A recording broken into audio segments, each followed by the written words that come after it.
It was a full house at the Ken Trombley Arena in Hazelton Saturday night as the Wolverines welcomed the Prince Rupert Rampage for a CIHL game. But that wasn't the only reason for the high level of energy inside the barn. It was the final big push for the Hockeyville 2010 campaign. And while the regular fans were more than enthusiastic, support came flowing in from some political bigwigs.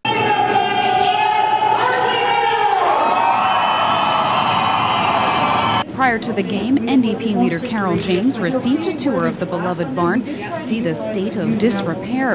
And she says the need is definitely there for financial support. Well, I don't think there's anyone who could visit this arena and not see the need for support, not see the lack of heating, the cold in this arena, the fact that the roof leaks, the fact that the ice needs replacing, that it isn't standard size, therefore you can't get tournaments in here. But what really struck me with all of those challenges is that the community has pulled together and continued to play hockey. The Ken Trombley Arena is so much more than a place to just play hockey, and that sentiment was expressed by all. I mean, it's an opportunity for physical activity. It's an opportunity to do your best and learn how to play as a team player. I mean, those kind of lessons transfer everywhere in life, and it doesn't matter what you do or where you go. Knowing that you have to depend on others to get further ahead and how to cooperate, those are all really important things. An individual said, "This is the place on Saturday night. This is the place to come." Someone else said to me, "What will our kids do? If we don't have this arena here, what will our kids do?" This is a very challenged community.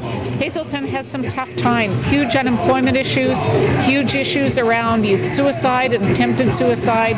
Those are big challenges in this community. We need to encourage recreation. We need to encourage healthy living. What better way to do it than support an arena? I mean, hockey is important to Canada, but arenas can mean a lot more than just hockey. It's a place where people gather. It's where the graduation for the schools happen here, and yeah, I think it can be a source of pride. And this community has got so much strength. I mean, they've really been through it, and they still come together. They still have pride in themselves and want to do more. The fact that James was in Hazelton supporting the Hockeyville bid was an inspiration to the Wolverines team. It's good for Hazelton, and obviously you can see our arena behind us, you know, the condition it is, and you know, we need leaders in our community and other leaders out there to help us in situations like this where we don't really necessarily have the funding to provide us with a better arena to play in. And you know, it's not just Wolverines, it's everybody. It's minor hockey, you know. It's just an opportunity for kids to play in an arena that's pretty much acceptable. Whether or not Hazelton wins the Hockeyville contest and the $100,000 grand prize that goes along with it, the need for funding remains. And that's something that James, Cullen and Donaldson are going to strive for. I've talked to ministers already about the need to get some money in the door here. We've gotten a few of the ministers to understand the importance of what's happening here in Hazelton, and so the education's been done. I want to get Hazelton to the front of the line.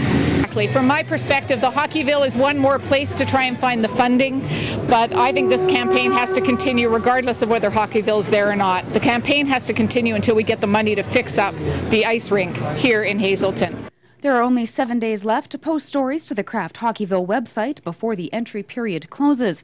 Right now, Hazelton has more than 600 stories posted, but are still wanting more to prove to the selection committee that Hazelton is Hockeyville. Hazelton is Hockeyville. Hazelton is Hockeyville.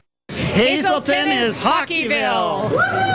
For CFTK TV News in Hazelton, I'm Karen Koppitz.